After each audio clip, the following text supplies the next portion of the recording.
where in the next hour, war with Iraq. Citizens voiced their concerns to Congressman Chris Van Hollen.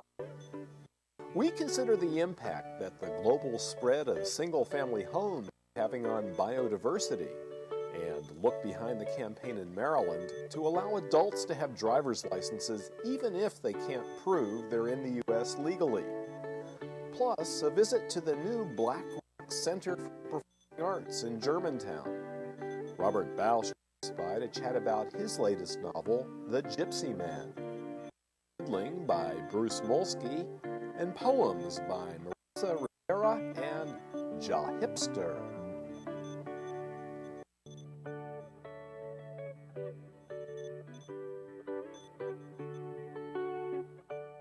Welcome to the forum at the Coffee House. It's about weapons of mass destruction the Bush administration maintains, not about family honor or machismo or... What if Iraq's main export were broccoli, as a protest sign asked at the massive anti-war rally at the Capitol? The week following the January 18th anti-war protest, Bond.org, a group of Gulf War II skeptics, lobbied their Congress members, including Democrat Chris Van Hollen, asking that the weapons inspectors be allowed to do their jobs and to not push into war. The group included teachers, health professionals, scientists, retirees, and a labor union rep, John Halley. I know that in Iraq right now there's a guy who's about my age, and he probably has a daughter, 10 years old. And all of his hopes and dreams are on that little girl. And somebody wants to take my tax dollars and my flag and put J-DAMs and cluster bombs and depleted uranium on these people. It's wrong. And I'm going to do everything in my power to make sure it doesn't happen. The group knew that freshman Maryland Congressman Chris Van Hollen takes a very special interest in this issue. As a Senate staffer in 1988, Van Hollen interviewed scores of Kurds who were gassed by Saddam Hussein's troops, and Van Hollen co-authored a report that led to U.S. sanctions against Saddam. So Van Hollen says he has no illusions about Saddam Hussein. We do have an obligation, we as the United States and the international community, to enforce the resolutions that were put in place at the end of the Persian Gulf War in 1990, which were to require Iraq to open its country to weapons inspectors and to not develop weapons of mass destruction. And that we have an interest in enforcing that, and that we together, and the international community does too. I mean, these resolutions will become meaningless if you allow a country to flout one of these resolutions and like throwing out the weapons inspectors. So I supported the effort to get the weapons inspectors into Iraq. But what's the rush to war about, Van Hollen asks. The weapons inspectors have Saddam penned in. Where's the imminent threat to America that would justify a preemptive invasion? My concern about our actions internationally now, not just in the case of Iraq, but elsewhere, is that we are all of a sudden eroding a credible reservoir of goodwill that we built up over many decades, and which really we had that kind of goodwill that helped us respond to Al-Qaeda and helped us respond to the international threats against us. And to the extent that we lose that international goodwill, we also lose our ability to engage the rest of the world in that fight against terrorism. We've got the terrorists on the run. That's what President Bush assured in his State of the Union address. In that speech, the president never once uttered the name Osama bin Laden, still at large. Saddam Hussein, with no credible connection to September 11th, Bush named 17 times. So, Gulf War II. But for many Americans, Gulf War I is still yet to end, according to psychiatrist Philetta Patterson, a recently retired Air Force lieutenant colonel. In the early 1990s, I interviewed dozens of veterans for a Gulf War registry. Our team was encouraged to see their medical complaints as psychologically based. I was convinced most of these men had rarely seen a doctor before their One man told of arriving in a desert village to an eerie silence. Not only the livestock, but even the ever-present flies were dead. He was convinced that he had been exposed to chemical agents in that village. Scientists still don't understand Gulf War syndrome. Why would we risk sending our troops back to the same environment while diplomatic options remain? What about the horrors of post-traumatic stress disorder? Many veterans are haunted by what they have seen and done. Job instability, isolation, divorce, addictions, and even suicide can result. Reservists are often least prepared and therefore most vulnerable. Also vulnerable are those fighting for a cause that they don't believe in, which might describe how this war can be seen or could quickly come to be seen by our troops. Those fighting in our war are not immune. Ask the ground crew member who left the service because he couldn't forget the before and after mission videotapes. Before, a man loading groceries into his car. After, a crater. War is an evil business. We should avoid it if we can. Thank you. Thank you. I think before a member of Congress votes to authorize use of force or declare war, they should think long and hard about whether or not this is a sacrifice that they'd be prepared to send their own sons and daughters to. Around the country, opposition to the war is swelling. By the 1st of February, local communities in 20 states, including Chicago, Philadelphia, Detroit, Des Moines, Iowa, Blaine County, Idaho, Tacoma, that's Tacoma, Washington, had all passed resolutions expressing anti-war reservations. Similar resolutions were pending in some 70 other communities. The president is hearing opposition from the leadership of his United Methodist Church. Bishop Talbert says in a TV ad that war with Iraq violates God's law and the teachings of Jesus Christ. Harsh? Consider the words of the late 20th century's most revered statesman. Mandela supported the U.S. bombing of Afghanistan after 9/11, but now Mandela says the U.S. wants to bully the world, and he called the Bush administration a threat to world peace. Speaking to an international women's forum in Johannesburg, the Nobel laureate sounded the alarm that war with Iraq could provoke an ever-escalating cycle of violence and ruin. What I'm condemning, he said, is that one power, with a president who has no foresight, who cannot think properly, is now wanting to plunge the world into a Holocaust. I'm Mark Cohen, and this has been Coffee House Forum.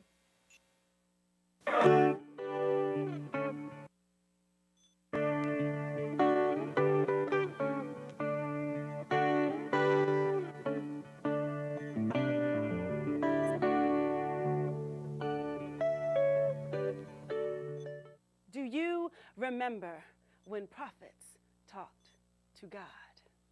Now they talk to vinyl. The clairvoyant ones talk with Clive Davis. And those who cannot get audiences with the archangels form their own nirvana, simply because they are able. Heaven becomes a record label. Do you remember when prophets talked to God? And then to the people. Did he just say chicken head, trick, fat wifey? He is not talking to me. I reject the notion that someone with whom I will not even hold conversation holds key to my salvation. Prophet not. Do you remember when prophets talked to God and then to the people and then for the people in conference with the king? Repent ye your evil ways. But now the messenger hath no message. New Age Ezekiels climb the Tower of Babylon, turn their microphones on, and pump narcissism into the street. The only thing he asked of the king, a deaf beat. Through BS and B-side life, some say he sprinkled rhythm true. So upon his death, Nikki Giovanni got a Tupac tattoo. But schizophrenia does not a martyr make. I will sing at Dr. Jekyll's funeral, but Mr. Hyde has got to go. Tell Sonia I know where the fathers are. Dialing discs with the devil. Beatboxing the sadistic, misogynistic, purposefully raising their death statistic to make a prophet, not be one. I, too, am no prophet, have no knowledge of end of days, still trying to repent me, my evil ways, but I know a charlatan when I see one. To whom much is given, even more is expected. Misuse our gifts, be soundly rejected. How dare we label our generation with multi-platinum philosophy? Tell Nikki G I tattoo her name across my poetry. Tell Sonia to write more love songs for me. Tell Marley I will sing his redemption song. Tell Marvin I will find out what is going on. Tell Asata I know she tried. Tell Langston I still cry. And stand guard at the door for those who may prophesy, hearts wide open. There are those of us who will never speak prophet until true word is finally spoken.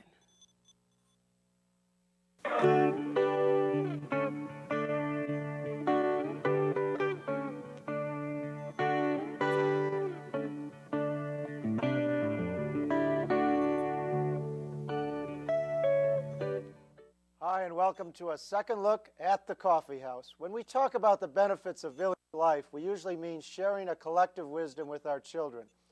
But living in a village style, living communally, also means sharing space, occupying less land per person, not stealing habitat from wild creatures.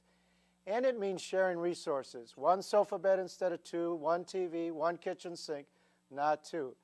But hey, guess what? All over the world, communal living is out of style. We all like having our own separate space. Now, researchers from Michigan State and Stanford universities have documented some of the environmental costs of such selfishness. Kat Lazaroff, Washington Bureau Chief of Environment News Service, has studied the study and is here with us. Welcome, Kat, to the coffee house. Okay, I should have mentioned this study is out in the last issue of the Journal of Nature. Yes, correct? the January 12th issue, actually. January 12th issue, okay. And now the researchers identified 76 countries as hotspots, the worst problem areas, right? What does that mean exactly? Well, they looked at a total of 141 different countries, United Nations data on population trends there. They identified 76 where there's a great diversity of plants and animals, but unfortunately there's also a lot of pressure on those creatures from human activities, and those are the ones that are defined as biodiversity hotspots. And you're right, that's where the worst problem is from this trend they identified. Which is a trend of sprawl, fundamentally, right? People start in one little place and then they just spread out. That's basically it, but there's something new here too. We've known for a long time that sprawl, of course, encroaches on wildlife habitat. It eats up meadows and forests. What's new here is that they found that it's not just a growing number of people, it's a change in the way we live our lives. It's a change in the way we choose to live in different households. And what is driving this? You're saying that, well, I guess all those big houses we see along the roads as we drive by, at least as I drive by anyway, I don't live in one. I noticed in the census, fewer children per household, but yet more bedrooms, more TV rooms, and so forth. Exactly. That's part of the problem, is that houses are getting bigger. But an even more insidious problem is that we're not putting as many people in these bigger houses. In your grandfather's time, he probably lived in a house with his own grandparents and his parents. So there were 3 generations in that house. Now it's very uncommon for people to continue to live with their parents, much less their grandparents, once they become adults. And as these people move out of their parents' houses, they require their own. So what the researchers found is that even in areas where population is stabilizing, meaning that it's still growing, but it's growing at a lower rate. This is the United States, and I notice the United States is on the list of 76. It's a hotspot. Yes, it is. It is a hotspot country because we have a great diversity, but we also do still have a growing population. But even here, and even in places like New Zealand, where the population is actually dropping, the number of houses is still rising. We're still expanding out, we're still sprawling out to the edges because we all want our own houses. Right, so our parents, our elderly parents, want to live separately and are living separately. And divorce is another problem, right? Yes, absolutely. there's a really rapidly growing divorce rate here in the United States and in many other nations around the world. What happens when a family goes through a divorce is suddenly they need two of everything that they only needed one of before. Suddenly they're living in two separate houses with two separate footprints, taking up twice as much land, requiring twice as much materials for resources and twice as much energy. The researchers pointed out that a refrigerator requires about the same amount of energy to run if it's storing food for 6 people as if it's storing food for just 2. So every time you split those households into 2, you're doubling the energy consumption at least. And why is this bad? I mean, maybe it's obvious that it's bad, but why? But why? Let me ask that. Well, particularly in these hotspot countries, what they found is that we're still eating up the forests, we're still chewing up the meadows, and we're still requiring more and more energy to run these different houses. And all of those things impact the other plants and animals that share the planet with humans. We're taking away their habitats, we're polluting the habitats that they have left, and since this trend is so prevalent in these hotspot countries, we're really looking at a situation in which we're taking up resources that other creatures need to survive, and they might not make it. Now, do the researchers try to identify what drives this exactly? I mean, we say that we all want our own private space, but that didn't used to be the case. Was there a phenomenon that happened to the human condition? It seems to be mostly that we're getting a lot wealthier. We may not see it in our own homes so much, but as people become wealthier, they have the option of choosing to live in a different house. They have the option to choose to consume more resources, to buy more goods. And in this case, the biggest change is that people don't have to continue living in group housing if they don't want to. So the classic immigrant family where you have brothers and cousins and aunts and uncles all living together, they come to this country, let's say, and they see that nobody else lives that way here, and so they then want to live like Americans, and they all get their own separate places. I think you're absolutely right. Now that we have people have a way of learning how other people live more readily through television or whatever, they form a certain model of the way they'd like to live. And certainly I didn't come out of college and say, well, now I'm going to move back in with my parents. I wanted to live on my own. Your parents wouldn't have let you. They might not have let me anyway, but you know, but Right. that becomes a goal. Is I can't wait until I get my own place. Right. So is there a solution here? Can we change the tax code to encourage people to live together, or what can we do? That's one of the things that the researchers have suggested in interviews after their paper came out, because in their paper they didn't really want to get into that sort of sticky situation, because of course we can't tell people, well, you do have to move back in with your parents, you do have to live in a multi-generational household, and certainly we can't tell people to stay in marriages that aren't working. But one of the things that they could encourage people to do is to share households with people that they want to live with. And, you know, a lot of us coming out of college, maybe we didn't have a lot of money, and so we found a group of like-minded friends, and we lived in a group house. And many of my friends are still living that way because they found that it worked comfortably for them. And in that situation, of course, they're using a lot less land and a lot less energy. So the idea would be, is there a way that we could provide tax incentives or other sorts of incentives to encourage that sort of living? Maybe give people a tax break if they can show that they're sharing a household and other resources with people they're not related to. My generation's a little older than yours, and we, of course, were famous for living communally, all these big hippie communes. My wife has always said to me that when we retire, which won't be so long, that we'll all move back into these big communes and old geezers, you know, sharing one kitchen. It'd be your turn to cook one night, and then Sure. somebody else the next night. So maybe that's not just a bad idea. Sounds like it wouldn't be. It'd be a way for people to both spend time with friends and help the planet at the same time. So we have to, and and maybe save a few tax bucks if the U.S. Congress agreed, right? Exactly. Well, thank you very much. Thanks to Kat Lazaroff of Environment News Service for sharing the results of a new study about human sprawl.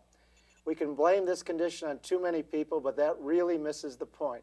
It's not so much how large our numbers are, but how we space ourselves out. In other words, it's time to snuggle up, folks.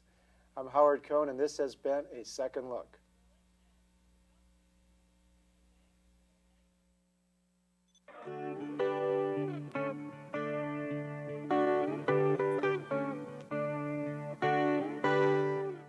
On a 2.5-acre site in Germantown, Maryland's brand new town center complex, in an area until recently covered by cornfields and hay, there now stands the $10 million Black Rock Center for the Arts.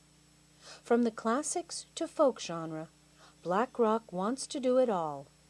We have performing arts, visual arts, and arts education. For performing arts, we have 3 stages. We have an outdoor stage, which we have a full range of summer concerts, free concerts. Indoors, we have 2 stages. We have a formal main stage theater with fixed theater seating, and then we also have a black box theater, a dance theater. And in the main stage, we have classical series, jazz series, folk, and theater series. In our black box theater, we have a full professional dance program, as well as cabaret, coffee house. We have family shows in there. We have classes in dance, theater, music, literary arts, and visual arts from preschool on up to seniors. The Black Rock Art Gallery showcases the work of local and nationally known artists. What's nice about having the gallery in this space is that people don't need a reason to come to Black Rock. They can wander in any time of the day to just come and look through the gallery. So we are open to the public. People can drop by on their lunch break. They can drop by when they're in the shopping center and come and check it out. Black Rock Center is quickly becoming a point of pride for this fast-growing suburb of 77,000. But Germantown's rural past can be found just a few miles away. Along the Seneca Creek stands the historic Black Rock Mill, for which the Black Rock Center is named. The mill was named after an outcropping of rock, a geological formation of black rock. And the rock has a great history.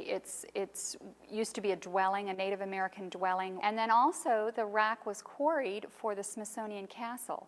And the rock was sent down the C&O Canal right from Germantown down to the middle of the mall when they were building the castle. So not only is the name steeped in Germantown history, but it also has the fun little tie to the arts at the Smithsonian. Germantown's earthy past is also present in the airy Black Rock Center lobby. 3 soaring monolith sculptures commissioned to artist Thomas Sayre were cast by pouring a cement slurry into a deep trench on one of the last remaining farms in the Black Rock area. A terrazzo floor depicts the rural Germantown landscape. On December 7th of last year, Black Rock Center held its formal grand opening. Montgomery County Executive Doug Duncan and officials from the state and county were on hand for the ribbon cutting and other festivities.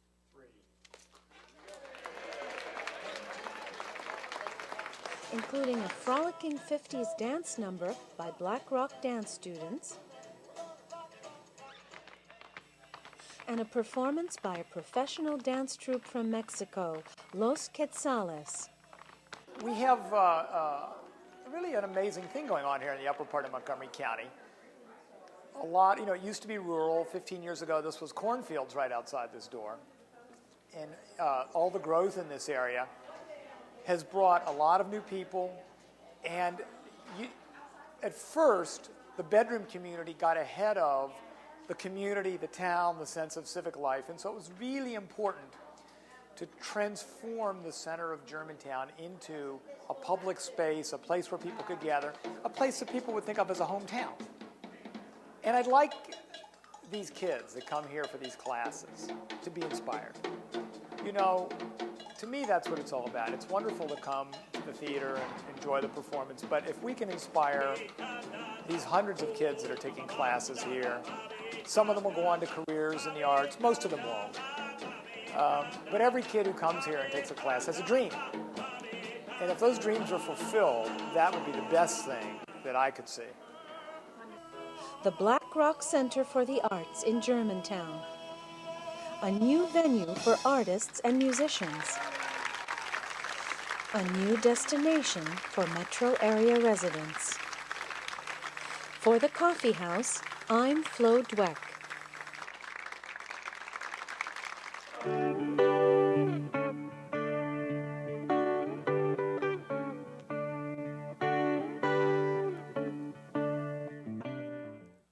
Welcome to Work Life at the Coffee House, a new segment looking at issues related to the workplace.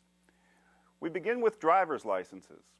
The license is not only a permit to drive, which in itself is often critical for a job, but try cashing your paycheck without a driver's license. A whole lot of our neighbors can't get a driver's license, no matter how well they drive, because of their immigration status. Who are these people?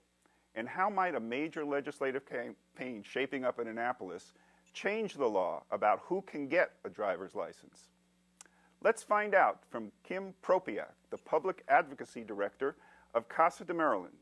Welcome to the Coffee House, Kim. Thank you for having me. Well, Kim, who are these people who can't get driver's licenses? Well, I think that there's a lot of different ways of looking who these people are. I mean, on a very basic and immediate level, these are people who are our neighbors. They're people whose children go to school with our children. They're people who we rely on for their services in the economy.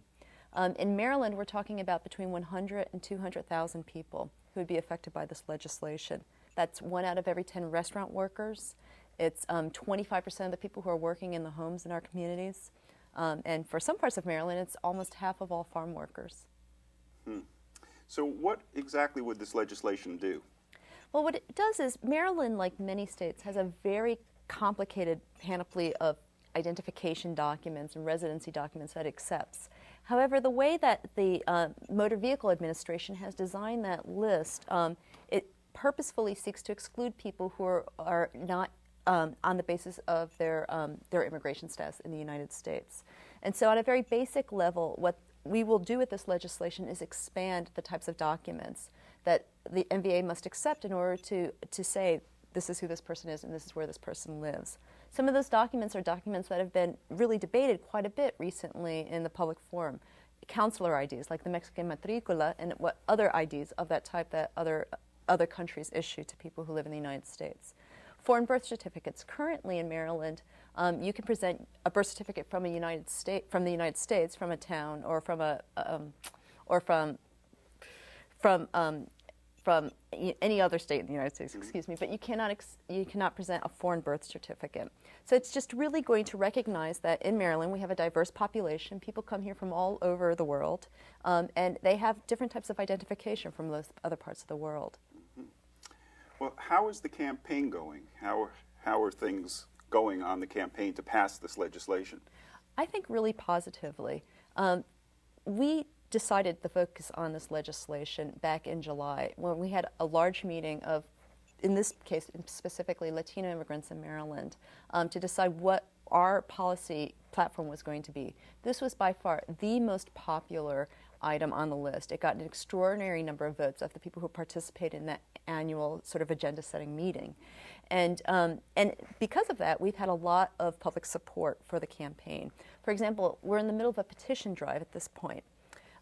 We've already gotten over 7,000 signatures on a petition asking the governor and the state General Assembly members to support this legislation. We expect to easily reach 10,000 before the end of the month. We also have been engaged in public meetings around the state to generate broader political support, not only from the people in Annapolis who will have to vote for this legislation, but from people like Glenn Ivey, the new state's attorney at Prince George's County, or Jack Johnson, the new county executive in Prince George's County. And people like that are really drawn to supporting the campaign because they realize that it has a real daily effect on the lives of people who live in the areas that they have to create a good environment for. We also have a popular mobilization plan across the state for people to get involved, to come down and talk to their legislators on a one-on-one basis and describe to them why this legislation is so important for them in their communities. Well, one of the key sponsors of the legislation is Aniso Gutierrez, a delegate from Montgomery County, and we were able to get a chance to talk with Delegate Gutierrez.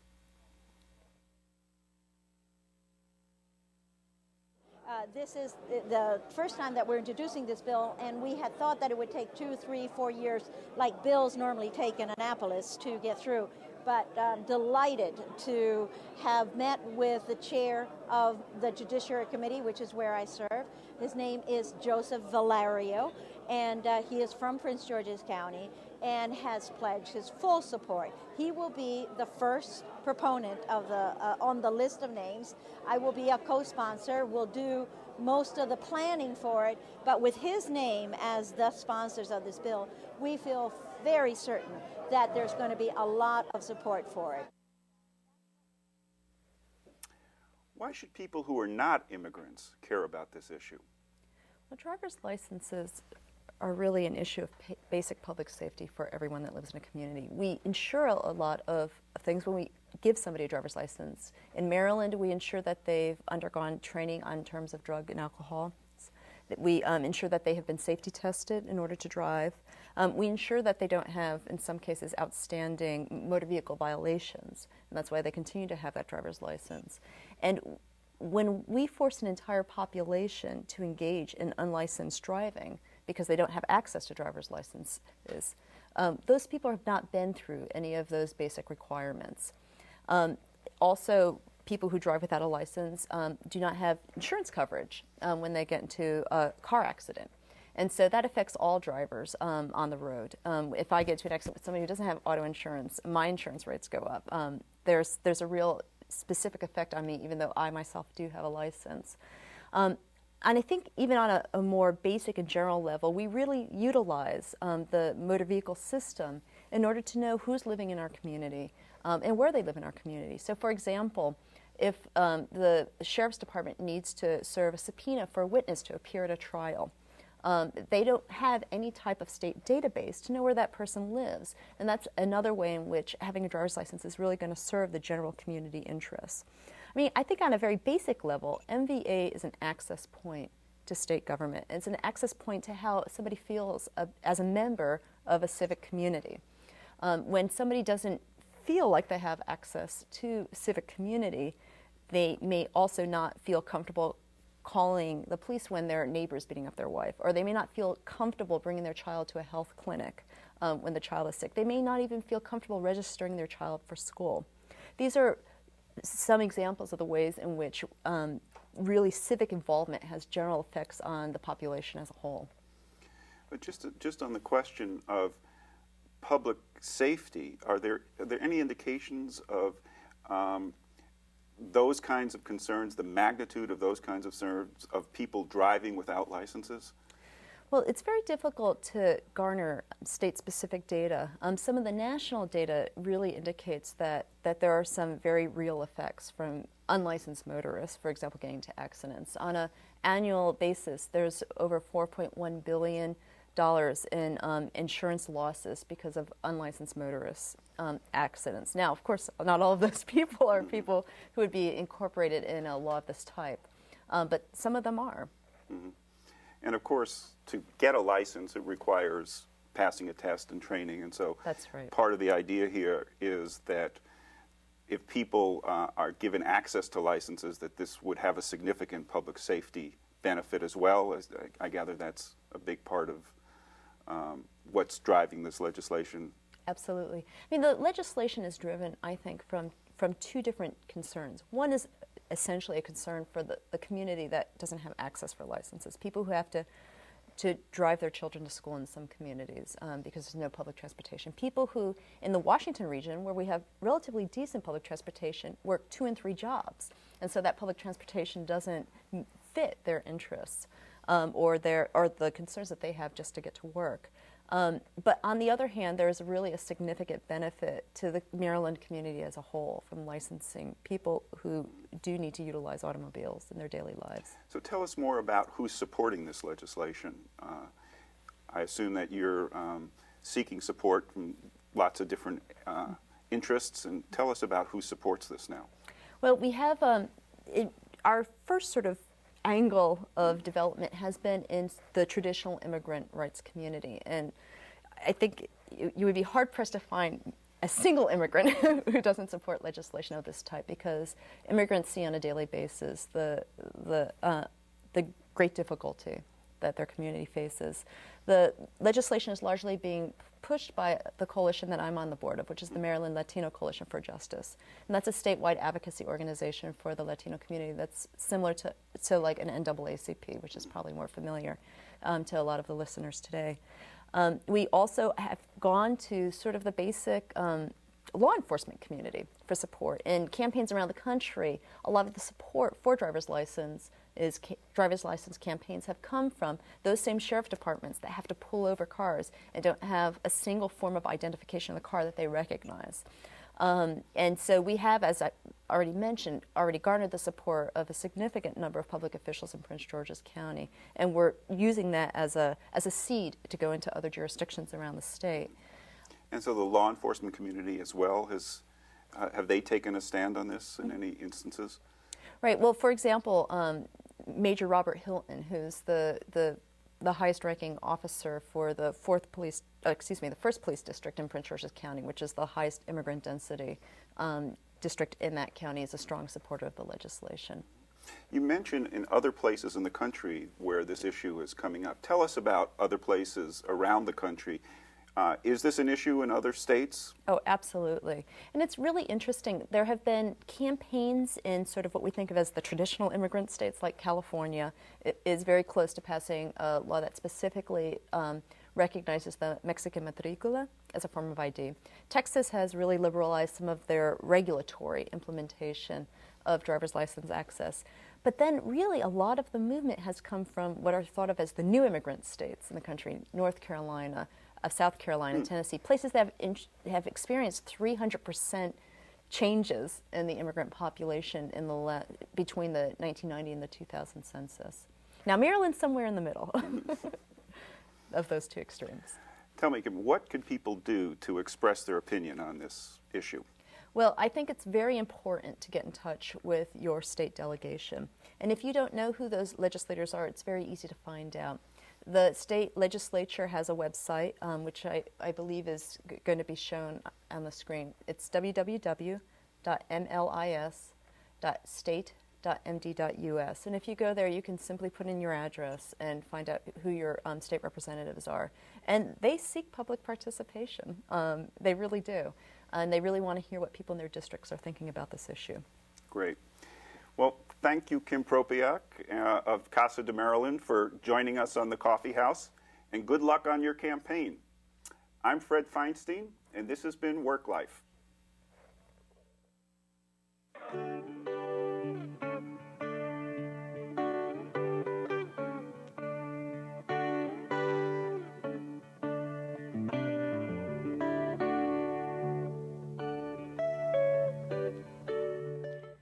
Soy hija de huracán, la ráfaga que enreda tu cabello, la ventolera que mece las palmas, la brisa que abanica la arena.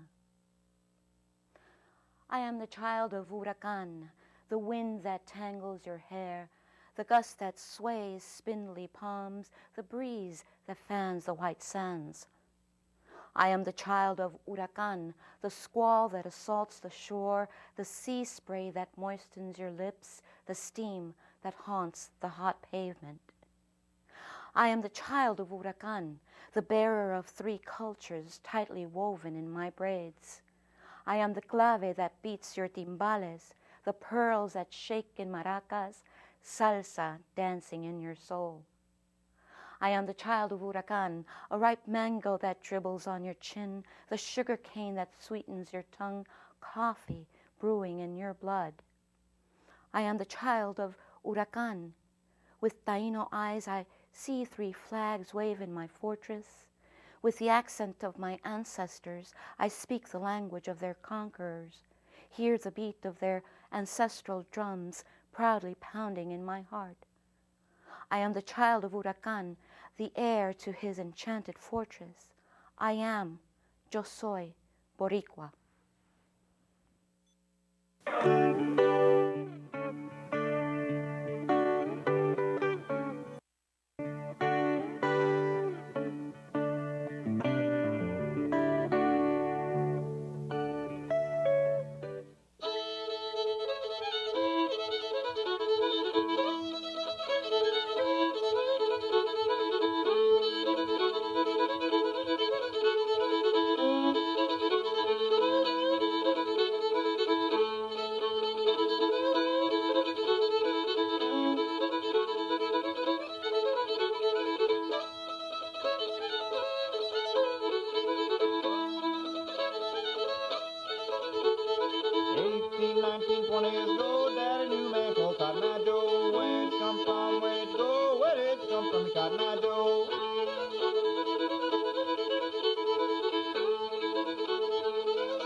Down this road, but I learned my lesson from the Cotton Eye Joe. Where'd you come from? Where'd you go? Where did you come from, the Cotton Eye Joe?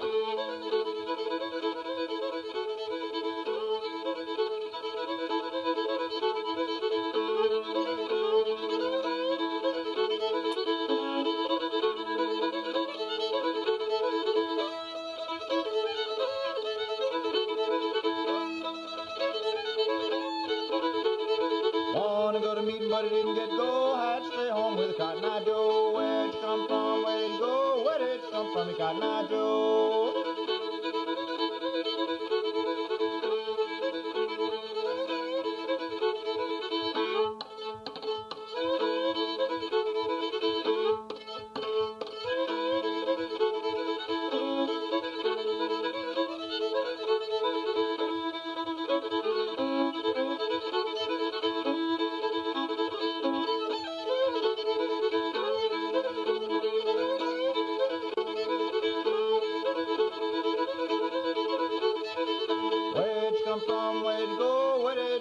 Cotton Eye Joe, where'd you come from? Where'd you go? Where did you come from, the Cotton Eye Joe?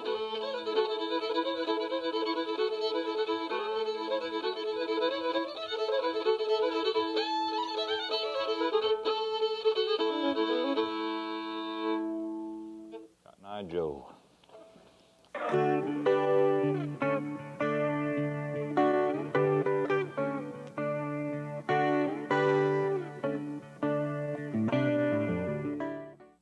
Welcome to Writer's Block at the Coffee House. All of us have had experience with the chilling effect of a ghost story. We've all heard so-called true stories about spirits that hang out in our neighborhood, haunting familiar streets. Ghost stories, urban legends, and folklore abound, full of details about Bigfoot, the Hook Man, Bloody Mary, and more. My guest today has taken the ghost story a step further by shaping a novel around it. He captures the nuances of small-town life, the differences between country people and their educated neighbors, and the mysteries that abide in the woods. His new novel, The Gypsy Man, will send a chill up your spine. Robert Bausch has published 5 novels, as well as a collection of short stories.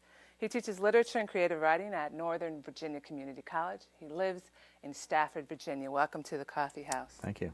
So The Gypsy Man, your novel, is based on a real story about a gypsy man? It's a real story I heard years ago from a colleague that I work with. She told me a story of a young boy named Wilbur who was stolen by gypsies and then returned. That's the only thing she told me about.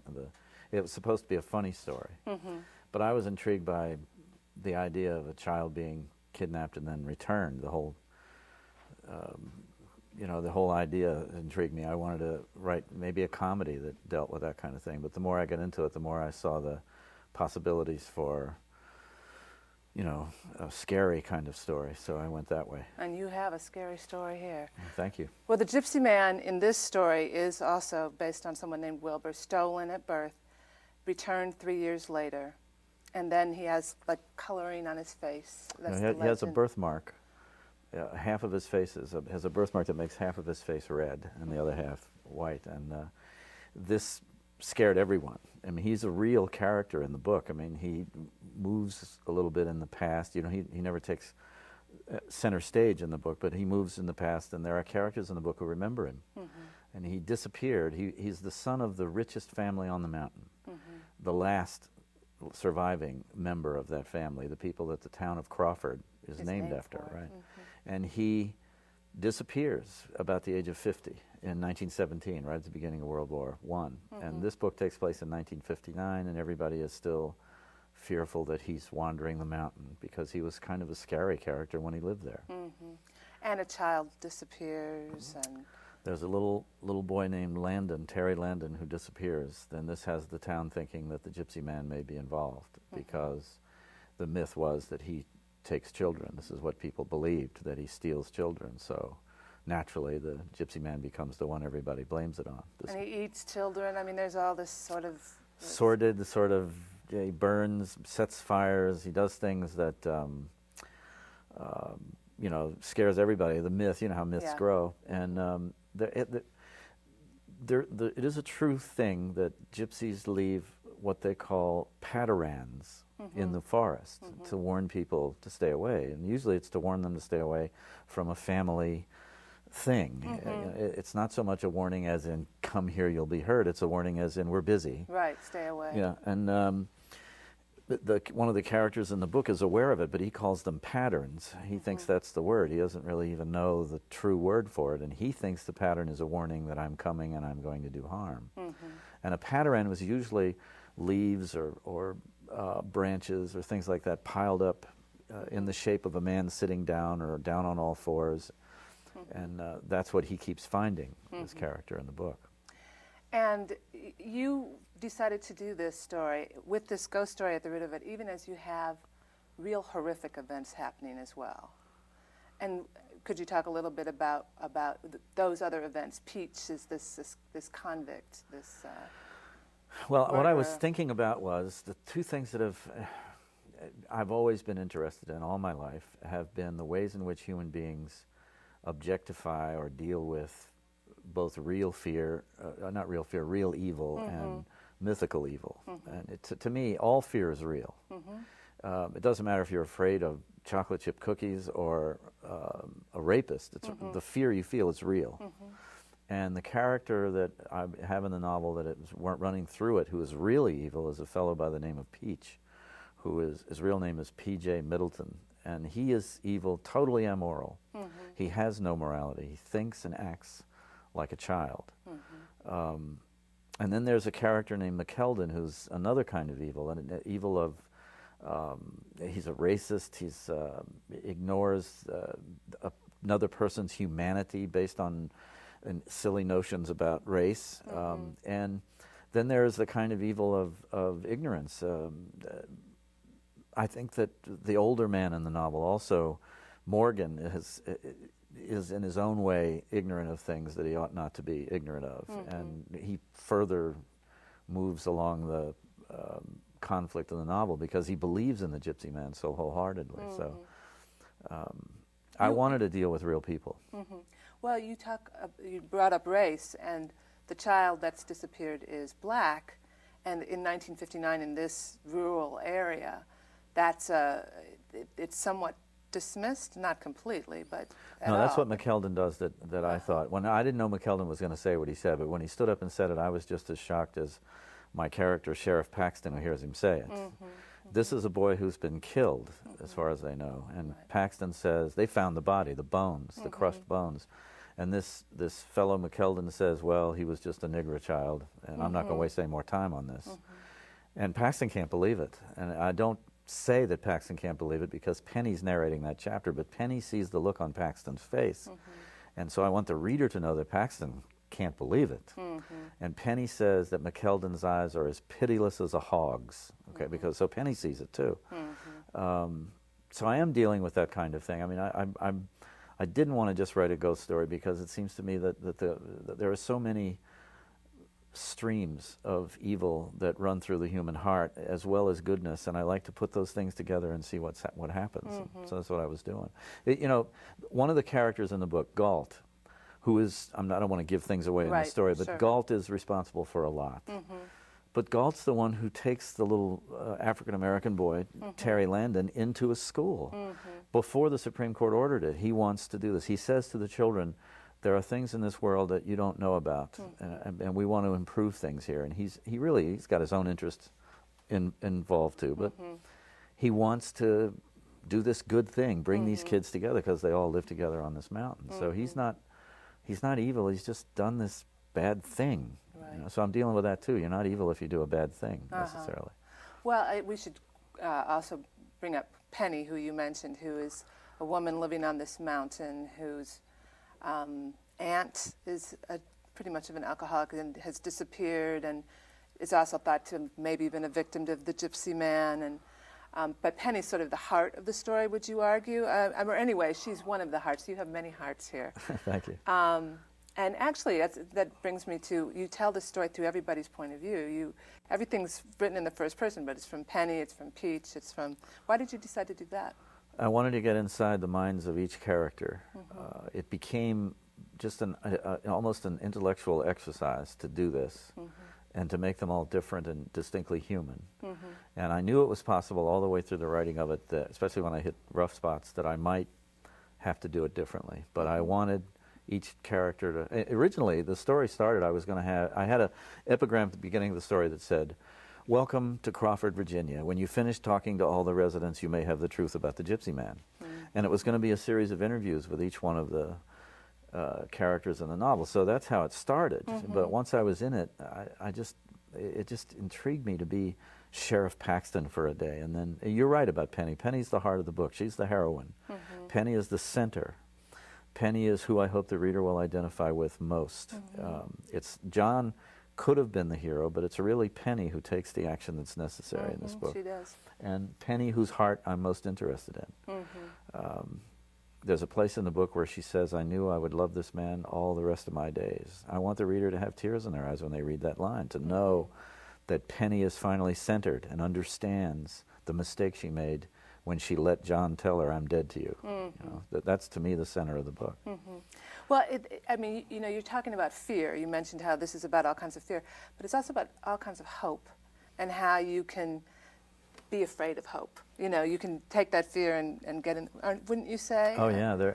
Penny and John are both afraid of it. She does not want hope because she's afraid of having to go through once again the destruction of hope, the loss of John. When they take John away and take him in prison, that's the worst thing that's ever happened to her. She says early in the book, "I don't feel as bad about it as I used to." Maybe you don't believe that, but it's true. She doesn't believe it. No. And it's clear as it goes on that she misses John every day. She hasn't gone on with her life.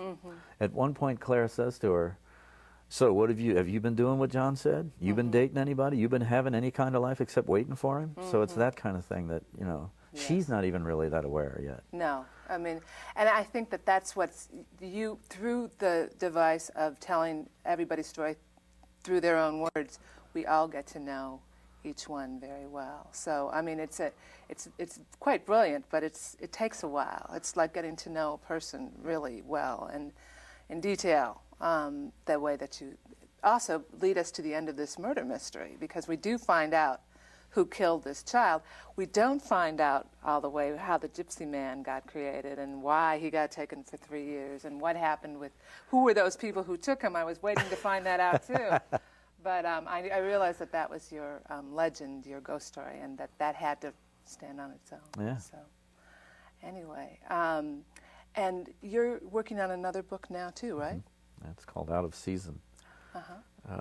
And it's totally third-person omniscient point of view. Oh, good. Okay, well, we'll look forward to that. Thanks to Robert Bausch for joining me in the coffee house. Again, his new novel is The Gypsy Man. I'm Lisa Page, and this has been Writer's Block.